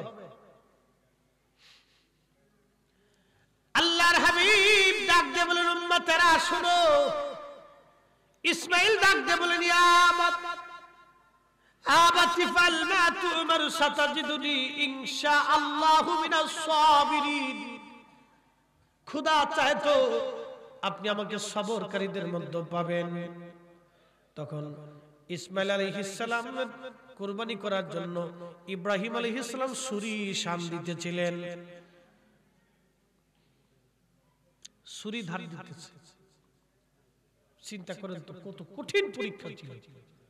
বাপ ছেলের মধ্যে কি পরীক্ষা চলতেছে আজকে, ছুরি ধার দিচ্ছে। ইসমাইল ডাক দিছে, বাবা আপনি ছুরিটাকে ভালো করে ধার দেন। আহা, ও যুবক, বাবা মার আনুগত্য কেমনে করতে হয় ইসমাইল আলাইহিস সালাম শিখাই দিছে। আব্বা জান আপনি ছুরিটা ভালো করে ধার দেন। আব্বা জান ছুরিটা ধার দেন, আমার হাত পা গুলি ভালো করে বেঁধে নেন, কারণ আপনি যখন আমার গলার মধ্যে ছুরি চালাবেন আমার হাত পা গুলি ছটফট করবে, খোদার বিধান আইন পালন করতে কষ্ট হবে। ও আব্বা জান আমার হাত পা গুলি খুব মজবুত আর শক্ত করে বেঁধে নেন। আব্বা জান আপনার চোখটা কাপড় দিয়ে সুন্দর করে বেঁধে নেন, কারণ আমার চেহারা দেখলে আপনার মায়া লাগতে পারে। একটা সন্তান বাবাকে কিভাবে আনুগত্য করে, এই জন্য এই ঘটনাকে আমার আল্লাহ কোরআনে কি চমৎকার ভাবে উপস্থাপন করেছে। আব্বাজান আপনি আপনার চোখ খুব মজবুত করে বেঁধে নেন, কারণ আপনি যখন আমার জবাই দিবেন, কুরবানি করতে যাবেন, আমি আপনার একটা মাত্র সন্তান, আমার চেহারা দেখলে আপনার মায়া লাগতে পারে। একবার যদি মায়া লেগে যায় আব্বাজান, তাহলে খোদার হুকুম পালন করতে আপনার অসুবিধা হবে। চোখটা বেঁধে নেন, আমার হাত পা গুলি আপনি বেঁধে দেন, আমার উপর করে শোয়াইয়া কুরবানি করে দেন। হযরত ইব্রাহিম নিজের সন্তানের হাত পা গুলি বাঁধতেছে। আল্লাহর আইন, আল্লাহর হুকুম, আমাদেরকে আল্লাহ হুকুম দিয়েছে বান্দা নামাজে যাও, হুকুম দিয়েছেন আল্লাহ তুমি রোজা রাখো, হুকুম দিয়েছেন আল্লাহ তুমি হালাল খাও, হুকুম দিয়েছে আমানত রক্ষা করো, হুকুম দিয়েছেন ন্যায় বিচার করো। কিন্তু আমরা করলাম কি? এই যে মাহে রমজান আসতেছে, আমার দেশের বড় বড় ব্যবসায়িকরা দেখবেন মালের দাম বাড়াই দিবে, আমার দেশের গরিব মানুষের পকেটের টাকা তারা নিয়ে যাবে। কথা কর না কেন, ঠিক কিনা? মালের দাম বাড়াই দিবে তারা। এই যে আসতেছে মালের দাম বাড়াই দিবে। আমি লম্বা কথা বাড়াবো না, ঘটনা বিশেষ করে আপনাদেরকে নিয়ে দোয়া করব। রাত গভীর হয়ে যেতেছে, মনোযোগ দিয়ে। হযরত ইব্রাহিম খলিলুল্লাহ সন্তানের হাত পা খুব মজবুত করে বাঁধলেন, নিজের চোখটা বেঁধে। ইব্রাহিম আলাইহিস সালাতু ওয়াস সালাম ইব্রাহিম আলাইহিস সালাতু ওয়াস সালাম বিসমিল্লাহি আল্লাহু আকবার বলে ছুরি চালাইতে লাগলেন। যখন ছুরি চালাইতেছিলেন, জিবরাইল আমিন ডাক দিয়ে বলেন, ইয়া নবী আল্লাহ, আমি তখন আরশে আল্লাহর নিচে ছিলাম, আমার আসতে কষ্ট হয়েছিল। আল্লাহ ডাক দিয়ে বলেন, জিবরাইল তাড়াতাড়ি যাও, জান্নাত থেকে দুম্বা নিয়ে যাও, যে দুম্বাটা জান্নাতের মধ্যে 40 বছর ধরে লালন পালন করা হচ্ছে, জান্নাতের ঘাস পাতা খায় বড় হচ্ছে, ওই দুম্বাটা তুমি তাড়াতাড়ি নিয়ে যাও। আমার ইসমাইলকে সরাইয়া ইব্রাহিমের ছুরির নিচে দুম্বা চালায় দাও। একবার জোরে বলা যাবে কি আল্লাহু আকবার? খেলা কার? পরীক্ষা কার? জীবনে পরীক্ষা দেওয়া লাগে নাই, তারপরেও পাস করবো কিনা চিন্তা। জীবনে কোনোদিন এরকম পরীক্ষা দিতে হয় না। আহা, কি কঠিন পরীক্ষা ছিল। ছুরি চালাই দিচ্ছে না, বিসমিল্লাহি আল্লাহু আকবার। জিবরাইল বলেন, হুজুর, খুব দ্রুত গতিতে দৌড়াইয়া আমি আরশে আল্লাহর নিচ থেকে জান্নাতে গেলাম। জান্নাত থেকে আমি দুম্বাখানা নিয়ে আমি দুনিয়াতে আসলাম। ইসমাইল আলাইহিস সালামকে টান দিয়ে সরাইয়া দুম্বা চালাই দিলাম। হযরত ইব্রাহিম আলাইহিস সালাতু ওয়াস সালাম তিনি দুম্বা চালাই দিলেন, ছুরি চালাই দিলেন। পাশে হযরত ইসমাইল আলাইহিস সালাম মুস্কি মুস্কি আসে। ইব্রাহিম ভেবেছিল আমার ছেলে কুরবানি হয়ে গেছে, চোখ বাঁধা ছিল ইব্রাহিমের। আল্লাহর খলিল মনে করছে আমার ছেলে কলিজার টুকরা ইসমাইল বুঝি আজ কুরবানি হয়ে গেছে। মনে কোনো দুঃখ নাই, কারণ আল্লাহর হুকুম মানার জন্য আসছে। কি কঠিন ছিল বাপ ছেলের মধ্যে আল্লাহর প্রেম, আল্লাহর ভালোবাসা, আল্লাহর ভালোবাসা, আল্লাহর ভালোবাসা। হযরত ইসমাইল দাঁড়ায় দাঁড়ায় হাসে। ইব্রাহিম আলাইহিস সালাম চোখের পর্দা খুলিয়া দেখলেন আমার ইসমাইল কুরবানি হয় নাই, আল্লাহ দুম্বা কুরবানি চালাই দিয়েছে। আমার ইসমাইল তখনও জিবরাইলের পাশে দাঁড়ায় দাঁড়ায় মুস্কি মুস্কি আসে। قد صدقت الرؤيا إنا كذلك نجزي المحسنين। আল্লাহ বলেন, ইব্রাহিম তুমি স্বপ্নকে সত্যই তুমি প্রমাণিত করছো। অর্থাৎ তুমি যে স্বপ্ন দেখেছো সন্তান কুরবানি করার জন্য, এই সন্তান কুরবানি করার জন্য তুমি নিয়ে এসে ছুরি চালাই দিয়েছো রে ইব্রাহিম। আমি আল্লাহ এইরকম মুহসিনদের জন্য, আল্লাহ ওয়ালাদের জন্য আমি পুরস্কার দিয়ে থাকি। এর অর্থ হলো আমি আল্লাহ খুশি হইলাম, সন্তান কুরবানি হয় নাই। একবার জোরে বলা যাবে কি মারহাবা। এসেছেন যত নবী সকলের ইমাম, সালাম নবী তোমায় হাজারো সালাম, ইয়া নবী সালাম আলাইকা।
حسنت جميع خصاله صلوا عليه وآله سلموا يا قوم صلوا على صدر الأمين مصطفى ما جاء إلا رحمة للعالمين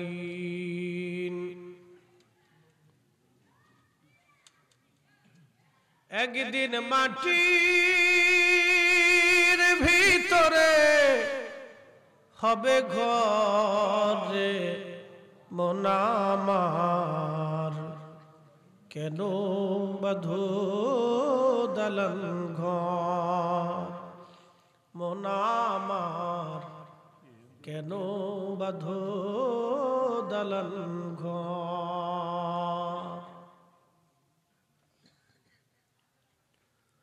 وأنفقوا مما رزقناكم من قبل أن يأتي أحدكم الموت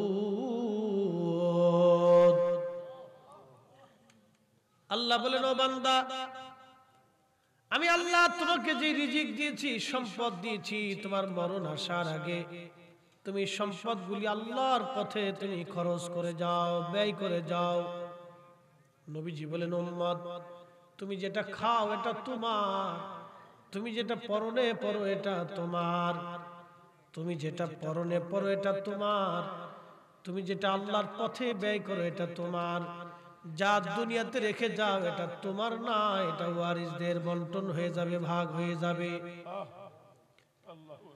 আল্লাহর রাস্তায় যারা খরচ করবে না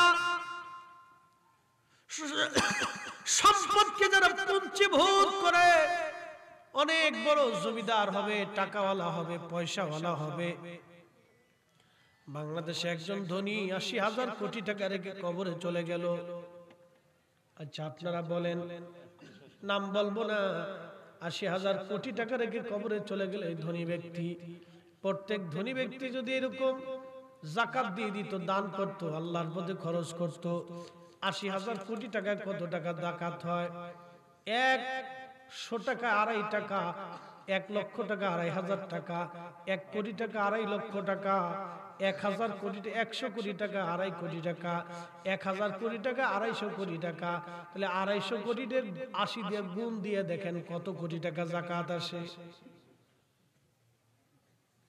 কথা বুঝেন নাই মনে হয় কিন্তু যাকাত হয় কি আমার দেশে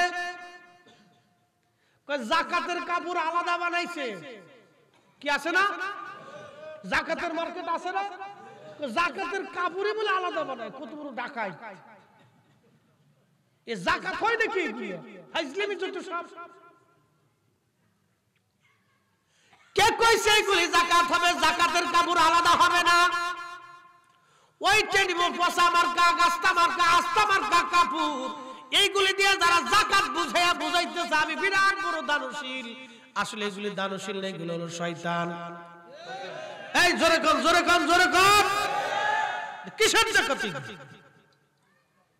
না না বাজান হাই হাই হাই যাকাত হবে না এগুলি যাকাতের মার্কেট বলে আলাদা কাপড় আলাদা যাকাতের লুঙ্গি আলাদা গামছা আলাদা ঘুরে ফেলাইছে যাকাতের মাল বলে আলাদা যাকাতের ওই যে আপনার কি বলে শাড়ি আলাদা যাকাতের আপনার সেলাওয়ার কামিজ আলাদা যাকাতের এইগুলি বলে আলাদা সিস্টেম হয়েছে নাউজুবিল্লাহ মিন জালিক আল্লাহ জাতিকে কবে ঈদ থেকে হেদায়েত করবে জানি না এগুলি যাকাত দেওয়া যাবে না বাপ মাস বছর চলে গেলে এই দুইটা কাপড় নিয়ে যায় এই টিরাক করে কয়টা কাপড় নিয়ে কয়টা মানুষের কাপড় দিয়ে বুঝাই দেয় আমি বিরাট বড় যাকাত দেনেওয়ালা আসলে এইগুলি দেখে শয়তান পর্যন্ত হাসে।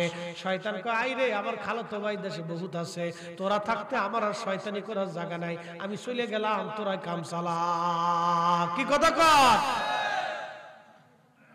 যাকাত কি এইভাবে হবে? না, এদেশের ধনীরা কোটি কোটি কোটি কোটি টাকা যাকাত হয় কিন্তু ঠিক মতো দেয় না।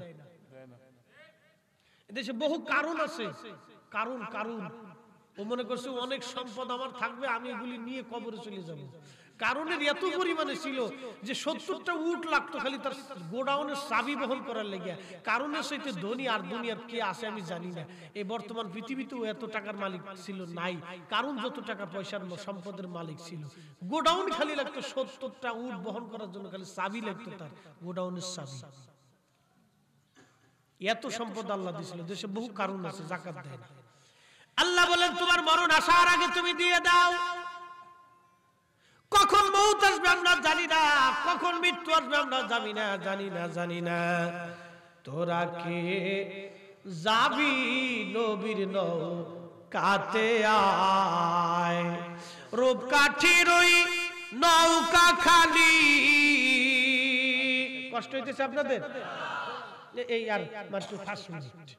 রূপকাঠির ওই নৌকা খানি নাহি ডুবার ভয়, তোরা কে যাবি নবীর নৌকাতে আয়, তোরা কে যাবি কোরআনের পথে আয়। কি কথা বলেন ঠিক কিনা? যদি না দেয় তাহলে এদের হালত কি হবে কিয়ামতের মাঠে? এই মানুষগুলি গোশতগুলি কামড়ায় কামড়ায় টেনে টেনে ছিঁড়ে ফেলবে হাতে, আর বলবে ফায়াকুল রব্বি, হে আমাদের রব, লাউলা খারতানি ইলা আজালিন করিব, আমাদেরকে দুনিয়াতে আবার পাঠিয়ে দেন। আল্লাহ আল্লাহ কোরআন বলতেছে আবার দুনিয়াতে পাঠান। ফাসাদাকা, আমরা বেশি বেশি করে দান করব। ওয়া কুম মিনাস সলিহিন, আর নেককারদের অন্তর্ভুক্ত হব। আল্লাহ জবাব দিলেন ওয়ালা ইউআখিরাল্লাহু নাফসান ইযা জাআ আজালুহা, বান্দারে দ্বিতীয়বার আর কোনো সুযোগ নাই। ওয়ান টাইম একবারই সুযোগ হবে, দ্বিতীয়বার আর সুযোগ নাই, সুযোগ আর নাই, সুযোগ আর নাই। একদিন মাটির ভিতরে হবে ঘরে, মন আমার কেন বাঁধো দালান ঘর। বাজান রে, দুনিয়ার থেকে সব রেখে চলে যাব, কিছুই নেওয়ার সুযোগ নাই। কবরে মা কাঁদে, কবরে বাবা কাঁদে, আমার খোকা বুঝি মাহফিলে গেল, কিছু বুঝি আমার জন্য পাঠাবে। খোকা চারপাশ দিয়ে ঘুরে ঘুরে বাড়ি চলে গেল, মাহফিলে বসলো না, দোয়াও করলো না। মা কবর থেকে বলে হতভাগারে, তোর জন্যই কি 40 বছরের রক্ত পানি করলাম। বাবা কাঁদে আর বলে হতভাগারে, তোর জন্য কি আমি বৃষ্টিতে ভিজলাম, শীতে কষ্ট দিলাম, কষ্ট কষ্ট করলাম।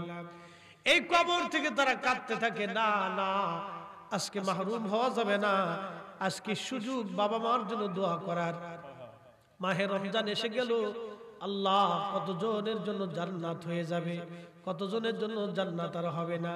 কে জানি মাহে রমজান পাওয়ার পরও নিজের গুনাহ মাফ করাইতে পারবে না, কে জানি মাহে রমজান পাওয়ার পরও গুনাহ মাফ করাই নিয়ে যাবে। কে জানি বাবা মা থাকা অবস্থায় জান্নাত কিনতে পারলো না, বাবা মা মরে গেছে, বলবেন হুজুর উপায় কি? উপায় একটা আছে, নবীজি বললেন উম্মত বেশি বেশি করে দোয়া করো বাবা মার জন্য। এই জন্য আপনারা দোয়া করবেন বাবা মার জন্য বেশি বেশি করে। তো দোয়া করতে হলে কি করা লাগবে? দোয়ার মাহফিল ইন্তজাম করা লাগবে। আজকে এখান থেকে দোয়া করবো, আল্লাহ যারা আমলিগ করে তাদের সওয়াব দাও, যারা বিএনপি করে তাদের দিও না। হ্যাঁ সুযোগ আছে, দোয়া করবো আল্লাহ খালি আত্মশির মুরিদ করে দাও, সর্বনা এলাকারে দিও না, সরসিনা এলাকারে দিও না, সুন্নি করে দিও না, খালি আমরারে দাও। কথা কোন সুযোগ আছে? আল্লাহ এই এলাকার ভিতরে যত মানুষ ঈমান নিয়ে কবরে চলে গেছে, ও মোল্লার চৌধুরী আর শেখ বলে কোনো কথা নাই, উত্তর আর পূর্ব পাড়া বলে কথা নাই, গরিব আর ধনী বলে কথা নাই, টাকাওয়ালা জ্ঞানী গুণী অধ্যক্ষ অধ্যক্ষ চ্যান্সেলর প্রিন্সিপাল আর একেবারে ভিখারি বলে কোনো কথা নাই। একটাই শব্দ আল্লাহ। যারা পরিমাণ ঈমান নিয়ে যারা কবরে গেল তাদের কবরে আজকের মাহফিলে সওয়াব পাঠিয়ে দাও। তাহলে এই মাহফিল দরকার আছে না নাই? যদি তাই হয় তাহলে বাজান সম্পদ নিয়ে কেউ কবরে যাইতে পারে না, আমরা পারবো না। বলবেন হুজুর আগামী বছর পোস্টারের খরচটা আমি দিয়ে দিব। একজন মিন ক্বাবলি আইয়াতিয়া আহাদাকুমুল মাউত, মরণ আসার আগে নিয়ত করবেন, মরণ আসার আগে নিয়ত করবেন। একজন কি আছেন বলবেন হুজুর পোস্টারের খরচাটা আমি দিব। রুমানি বিসমিল্লাহ বলে খাই।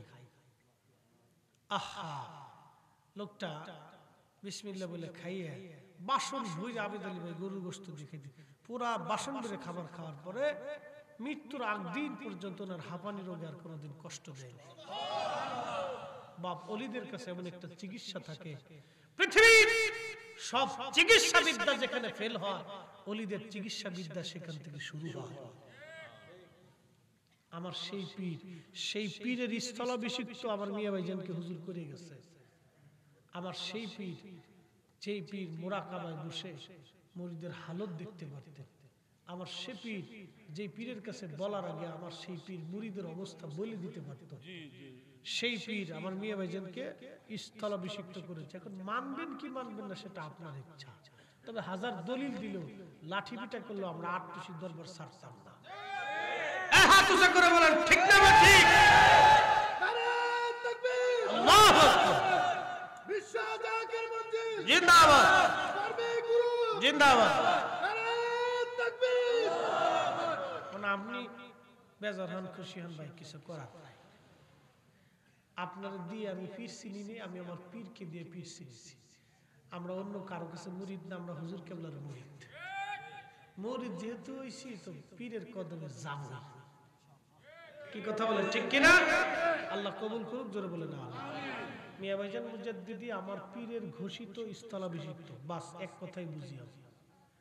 আমার হুজুরের যোগ্য বিদায় হুজুরকে বাজান যোগ্যতার কারণে তাকে তার আসনে বসাই দিয়েছে। হুজুরের যোগ্যতা আছে বিদায় মিয়া ভাইজান মুজাদ্দিদিকে হুজুর কেবলা তার স্থানে বসিয়ে দিয়ে গেছে, যে আমার পরে সে এই দপ্তর দেখবে। এক কথায় শেষ। বাকি ঝুঁকি আর বোঝার আমার দরকার নাই, অত মাসলা অত দলিল আমার জানার দরকার নাই। বিনা দলিলে আল্লাহ এক, বিনা দলিলে রসুল আমার রসুল। কি কথা বলেন ঠিক কিনা? অত দলিল টলিল বোঝার দরকার নাই। বহুত জীবনের দলিল বুঝছে শেষ পর্যন্ত পীরের কথা। এলেমের বাহাদুরি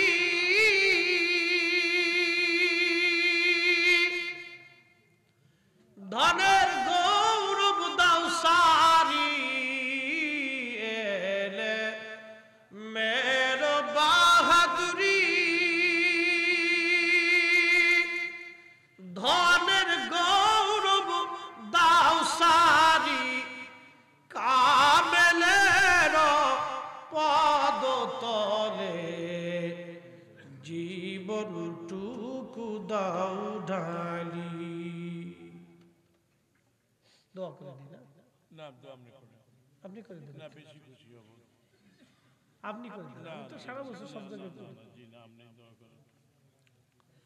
আল্লাহর হুজুরে হাত তুলে বলি আল্লাহুম্মা আমিন।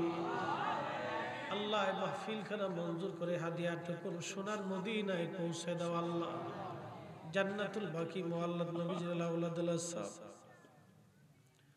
আশরে মুবাশশারা খুলাফায়ে রাশিদ আহলে বাইতের হুজুর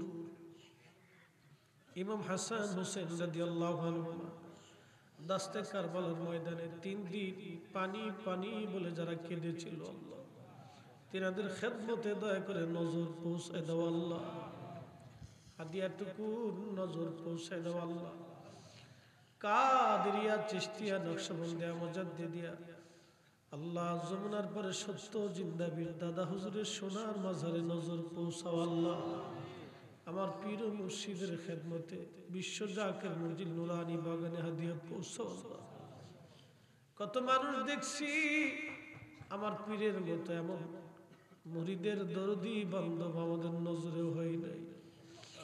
আল্লাহ দরবার শরীফের হাজার হাজার মানুষ ঘুমাইলেও হুজুর ঘুমাইতেন না। জিজ্ঞেস করলে বলতেন, বাবা দুঃখের কথাগুলি বলে যাও, বিপদের কথা বলো। আমি যদি ঘুমাই কে তোমাদের কথাগুলি আল্লাহর দরবারে পৌঁছায়। আজকের মাহফিলের নজর হুজুর কেবলা জানেন নুরানি দারুল বাকায় পৌঁছে দাও আল্লাহ। জান্নাতুল বাকি মুআল্লাক পৃথিবীর যত ওলি আব্দাল মুজাবানুকা বা আখির আব্দাল যে যেখানে ঘুমাইলো সকলের খেদমতে নজর পৌঁছাও আল্লাহ। হুজুর কেবলা জানেন আপনজন পীর আম্মা সাহেবানি পীর ভাই পীর সিলসিলার খেদমত করে করে মাটির চাদর মোড়া দিয়ে যারা কবর দেশে চলে গেছে আল্লাহ, এই বরুড়ার ভিতরে যত ভাই বোন আজকে কবরে ঘুমাই গেল সবার কবরে তুমি দয়া করে সওয়াব পৌঁছে দাও আল্লাহ। আমাদের কারো বাবা আছে মা নাই, মা আছে বাবা নাই, হতভাগা কে জানি রে, মাও নাই বাবাও নাই, কবর দেশে ঘুমাই গেছে। আল্লাহ আল্লাহ তুমি যদি দয়া না করো আমরা কার কাছে যাব আল্লাহ। আমার পীর মুর্শিদের উসিলায় মাহফিল খানা কবুল করে এই মাহফিলের উসিলায় আমাদের বাবা মার কবরগুলি জান্নাতের বাগান বানায় দাও।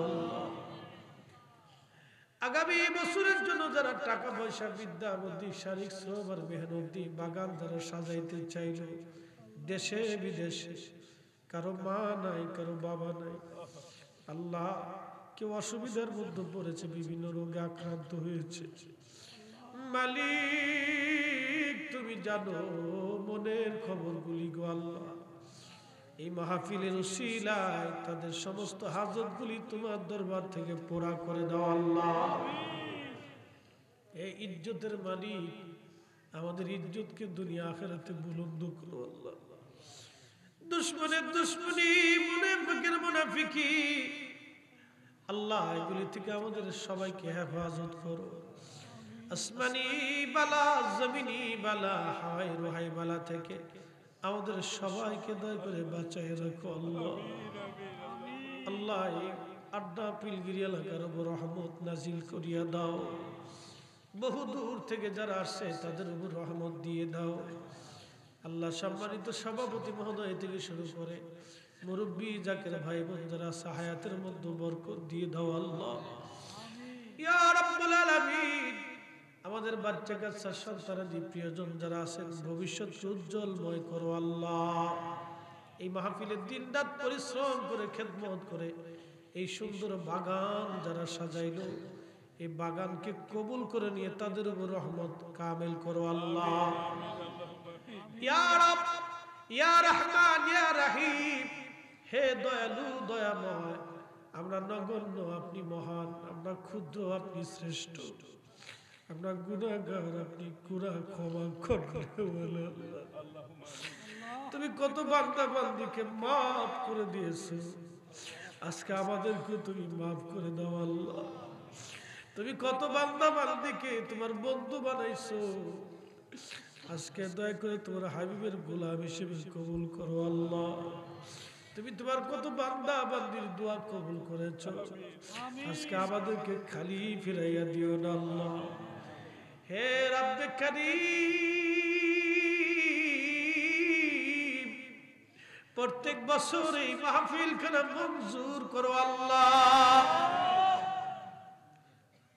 ইঞ্জিনিয়ার সাহেব সহ এই মাহফিলের জন্য যারা টাকা পয়সা বিদ্যা বুদ্ধি আমার শাহাদাত ভাই থেকে শুরু করে ওলামায়ে কেরাম, এই দরবার শরীফের প্রবীণ আলেমরা এখানে এই এলাকায় বাড়ি এলাকার সন্তান সাতপুরি সাহেব আজকে অসুস্থ হয়ে গেছে আল্লাহ। তিনি থেকে শুরু করে যত মুরব্বী ওলামায়ে কেরাম অসুস্থ, খাদেমগণ অসুস্থ, সবাইকে সুস্থতার সঙ্গে নেখায়াত বাড়ায় দাও আল্লাহ। আল্লাহ এলাকার যত পীর মাশায়েখগণ আপন আপন মাজারে কবরে যারা ঘুমিয়ে গেছে সকলের খেদমতে আজকের মাহফিলের হাদিয়া পৌঁছায় দাও আল্লাহ। বিদায় তো দিবা, সিলসিলার প্রদীপ প্রজ্বলিত রাখার জন্য আলহাজ খাজা মিয়া ভাইজান মুজাদ্দিদি সাহেব সম্পূর্ণ সুস্থ রেখে আমাদের মাঝে হায়াত বাড়ায় দাও। খাজা মেজো ভাইজান, বড় সাজন, ছোট সাজন, সব বাবা রাহুল যারা আছে দীর্ঘ হায়াত তৈবা নসিব করো আল্লাহ। আমাদের বাচ্চা কাচ্চা প্রিয়জনদের হায়াত বাড়ায় দাও আল্লাহ। বিদায় তো দিবা কঠিন মৌতে, সাকারাতের বিছানা যখন শুরু হবে ওই কঠিন মুহূর্তকালে আমাদের জবানে জারি করায় মধুর কালেমা লা ইলাহা ইল্লাল্লাহু মুহাম্মাদুর রাসূলুল্লাহ সাল্লাল্লাহু আলাইহি ওয়াসাল্লাম। মুফতি